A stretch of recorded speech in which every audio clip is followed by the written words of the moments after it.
Rossi, one thing I want to go through is the events that are held here at Simpson Speedway, and just today obviously it's the 360 Australian title, but you also had the Formula 500 title. You also have one of the biggest 360 events here with the 10K to win.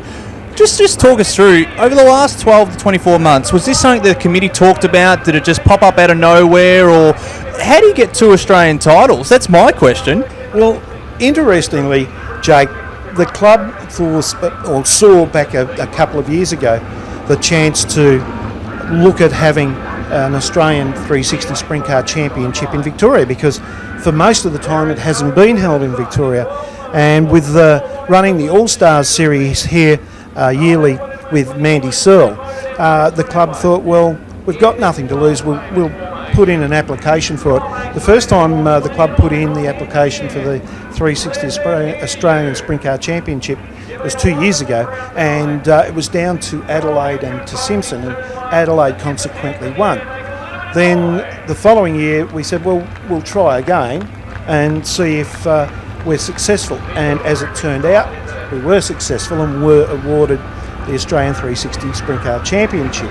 Hence the reason the club is on the March long weekend running that event.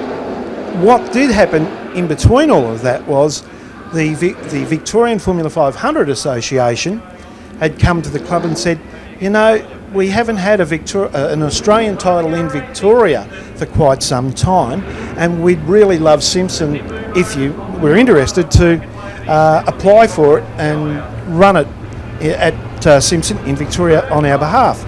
So the club said, oh, okay, well, all right. So, yes, the club was awarded the 360 Australian Sprint Car title, and then all of a sudden we found out and were told that the Formula 500 title was also awarded to Simpson. So not only did we have one Australian championship in the one season, but there was also the second, being the Formula 500 Australian Championship. Consequently, the Australian Formula 500 Championship was held just before Christmas in December of 2019, and again, as mentioned, the Australian 360 Sprint Car Championship being run over the March long weekend, and that certainly proved to be a great event as well.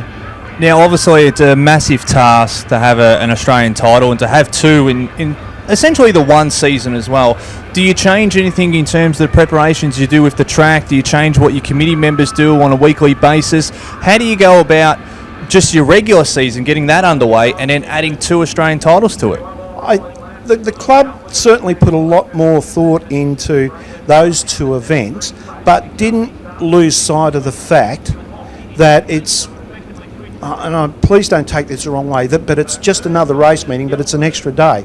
So yes, there is a little bit more razzmatazz and a little bit more sparkles and glitter and that sort of thing. But essentially, it's another race meeting with a big title against its name. But not to get too headstrong and not let that all take over and become too much of an impossible task.